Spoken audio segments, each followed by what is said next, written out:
बच्चों, second year political science के paper second यानी भारतीय राज्य व्यवस्था में अपन ने बहुत सारी बातें की है अब तक। और भारतीय संसद के दोनों सदनों के कार्य अधिकार, सर्वोच्च न्यायालय यानी संघीय कार्यपालिका, व्यवस्थापिका, न्यायपालिका के बारे में बात हुई है। और इन सब के अधिकार, इनकी भूमिका के बारे में अपन ने विस्तार से देखा है। अब जो है अपन भारतीय संघवाद यानी भारतीय संघीय व्यवस्था और केंद्र राज्य संबंधों के बारे में चर्चा करेंगे, क्योंकि इंपॉर्टेंट प्रश्न बनता है केंद्र राज्य संबंध और केंद्र राज्य संबंधों के अलग अलग जो डायमेंशंस हैं, आयाम हैं, और इसके बारे में विवाद के क्या बिंदु रहे हैं, क्या विषय रहे हैं, उसके बारे में। हम सभी जानते हैं कि भारत एक संघीय राज्य है, संघीय देश है। जो भारत के संविधान में यूनियन ऑफ स्टेट्स यानी राज्यों का संघ, ये शब्द का उल्लेख किया गया है। अपने संविधान में कहीं भी अमेरिका के संविधान की तरह या अन्य देशों के संविधान की तरह है फेडरेशन यानी संघवाद शब्द का उल्लेख नहीं किया गया। फिर भी हम ये जानते हैं कि भारत एक संघीय देश है। तो संघीय देश की प्रकृति क्या है और इसमें केंद्र और राज्यों या इकाइयों के बीच संबंध किस प्रकार से रहे। देखिए, संघवाद के जो बहुत सारे ऐसे स्टैंडर्ड जो कैरेक्टरिस्टिक्स हैं, जो एक सामान्य लक्षण है जो विशेषज्ञ मानते हैं, उनमें से कई भारत में मौजूद नहीं भी हो सकते हैं। जैसे दोहरा संविधान, दोहरी नागरिकता, है ना, और ऐसे बहुत सारी चीजें हैं जो कि भारत के संविधान में नहीं है। संभवतः संविधान निर्माताओं ने भारत के विशाल आकार और भारत की एकता और अखंडता को ध्यान में रखकर भारत में एकात्मक राज्य की प्रवृत्तियों को ज्यादा प्रश्रय दिया। यही कारण है कि भारत के संविधान ने संघ व संघीय शासन की स्थापना तो की है, लेकिन भारत विखंडित न हो इस का भी पूरा ध्यान रखा है, और इसलिए मजबूत केंद्र की स्थापना हुई है। अब यही कारण है कि केसी वेयर जो है भारत को अर्ध संघीय देश कहते हैं, भारत के संविधान को अर्ध संघीय कहते हैं। इसी प्रकार डीडी बसु जो है बड़े लेखक हैं, उनका कहना है कि भारत न तो पूर्णतः एकात्मक है, न पूर्ण संघात्मक है, बल्कि दोनों का सम्मिश्रण है ना। और जो नॉर्मंडी पामर है, उन्होंने कहा भारतीय गणतंत्र एक संघ है तथा उसकी अपनी विशेषताएं हैं, लेकिन संघीय स्वरूप को अपने अनुसार भारतीय परिस्थितियों के अनुसार ढाला गया है। प्रोफेसर एमबी पायली का मानना है, जो बड़े संविधान विशेषज्ञ हैं, कि भारत का संविधान का ढांचा जो है संघात्मक है, किंतु उसकी आत्मा जो है वो एकात्मक है। ये कोटेशंस कई बार बहुत आते हैं।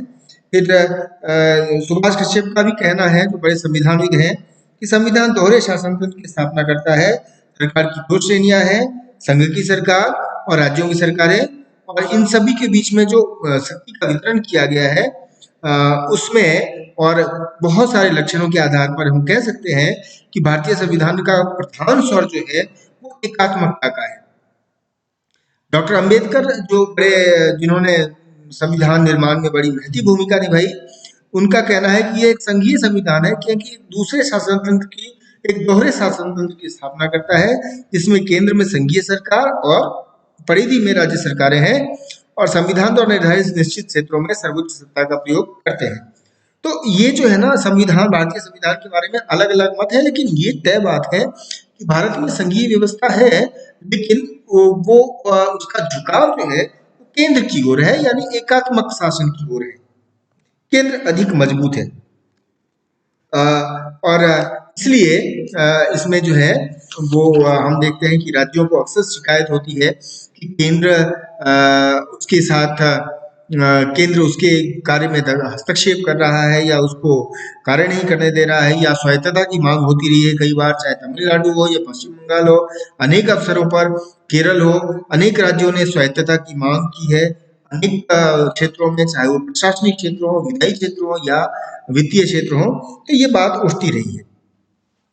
अब किसी भी अन्य संविधान की तरह भारतीय संविधान में भी संघवाद के बड़े लक्षण मौजूद हैं, चाहे वो संविधान की सर्वोच्चता हो, रूल ऑफ लॉ जिसको कहते हैं, या शक्तियों का औपचारिक विभाजन हो। ये सभी जो है इसमें मौजूद है। सर्वोच्च एवं निष्पक्ष न्यायपालिका है ना। उच्च सदन यानी द्विसदनात्मक संघीय संसदीय व्यवस्था है। संशोधन की प्रणाली, उल्लिखित प्रणाली है, ये सब है। लेकिन इसके बावजूद जो है हम अंततः देखेंगे कि कुल मिलाकर झुकाव जो है वो केंद्र की ओर रहता है। अब हम देखें तो सबसे प्रमुख जो बात है वो है भारत में केंद्र और राज्यों के बीच में संबंध। जो केंद्र राज्यों के संबंध है वो संविधान की 7वीं अनुसूची के अनुसार उसमें बहुत स्पष्ट हो जाएगा कि संविधान ने सभी कार्य क्षेत्र केंद्र और राज्यों के बीच में बांट दिए हैं। यानी केंद्र और राज्यों का अपना अलग अलग क्षेत्र है और ये सूची पद्धति को अपनाकर, यद्यपि हम देखते हैं कि सूची पद्धति जो है वो भारत में कर्नाटक के संविधान से, अमेरिका के संविधान से और 1935 के संविधान से प्रेरित है, लेकिन इसकी अपनी यूनिक विशेषताएं भी हैं। भारत में 3 सूचियों का उल्लेख किया गया है: केंद्र सूची यानी संघ सूची, राज्य सूची और समवर्ती सूची।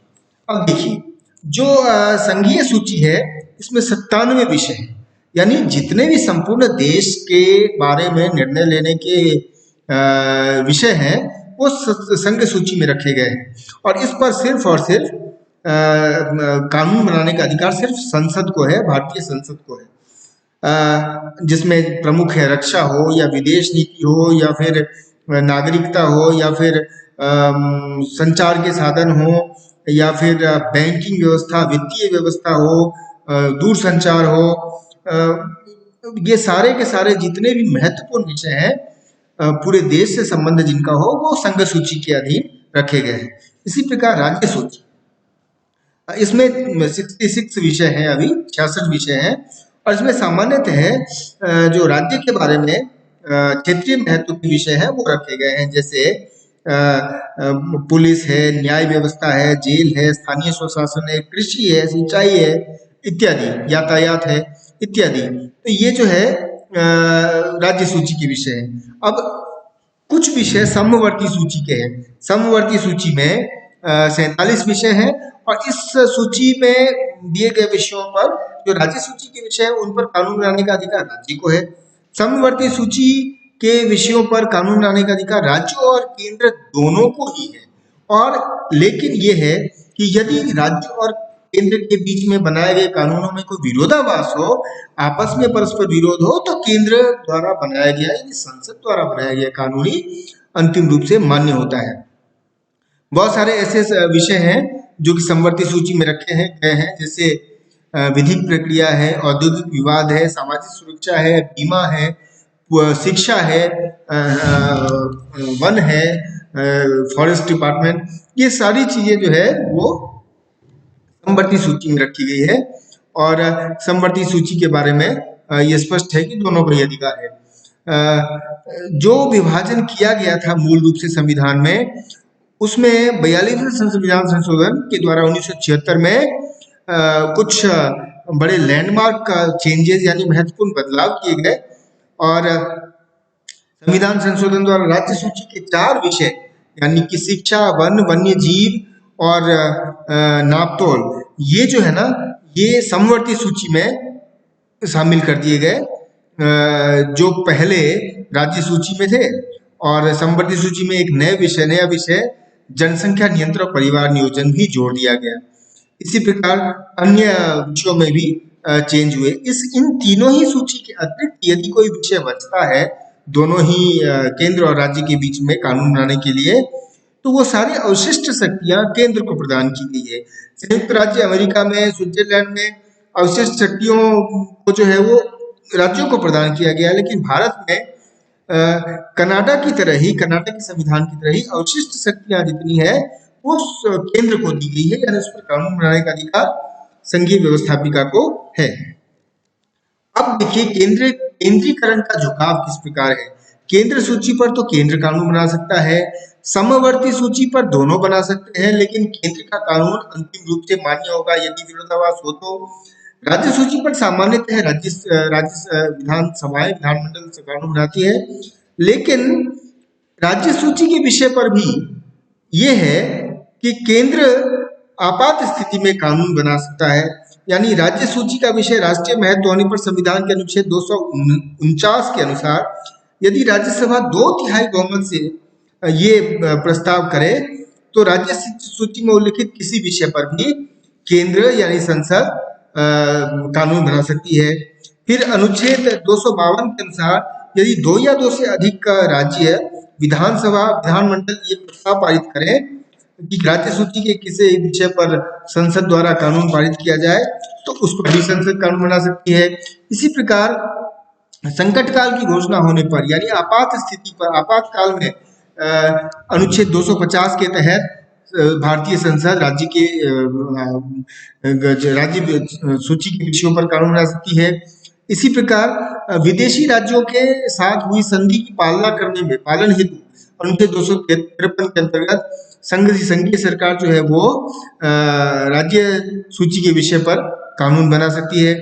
राज्य में संवैधानिक व्यवस्था भंग हो हम जानते हैं अनुच्छेद 356 के अंतर्गत यदि राष्ट्रपति शासन लगे तो उस स्थिति में राज्य विधानमंडल के ऊपर संपूर्ण अधिकार संसद का हो जाता है कानून बनाने का।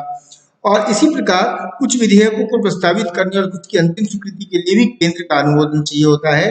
सामान्यतः अनुच्छेद 304 में कुछ विधेयक ऐसे तो होते हैं जिन्हें राज्य विधानमंडल में प्रस्तावित किए जाने से पूर्व राष्ट्रपति की पूर्व अनुमति चाहिए होती है ना। और इस प्रकार जो है ना वो केंद्र का हस्तक्षेप केंद्र का अधिकार संपूर्ण दिखता है यानी राज्य सूची के विषय पर भी केंद्र का एक सर्वोपरि अधिकार दिखता है। सामान्य परिस्थितियों में नहीं लेकिन केंद्र का एक बोलबाला केंद्र का पूरा ये जो है वो एक आभा मंडल तो मौजूद रहता है भारतीय संघीय व्यवस्था में। और इसलिए कहते हैं कि भारत में झुकाव जो है वो एकात्मक शासन की ओर है एकात्मक संविधान की ओर है। राज्य सूची के विषय में केंद्र के द्वारा समय समय पर हस्तक्षेप भी किया गया है। अनेक अवसरों पर हम देखते हैं कि कानून बनाने के क्षेत्र में हो या संविधान संशोधन की दिशा में हो 1976 में 42वें संविधान संशोधन के द्वारा राज्य के अधिकारों को और भी ज्यादा कटेल करने की कोशिश की गई और इसी कारण से बाद में उससे पहले भी राज्यों के द्वारा विभिन्न अवसरों पर राज्यों की स्वायत्तता को पुनः रिस्टोर करने या उससे और अभिवृद्धि करने की मांग होती रही है। ये केंद्र राज्य संबंधों के बारे में विधायी संबंध के बारे में स्पष्टता है। अपने अगले व्याख्यान में अपन केंद्र राज्य संबंधों के बारे में प्रशासनिक संबंध और वित्तीय संबंधों की चर्चा करेंगे।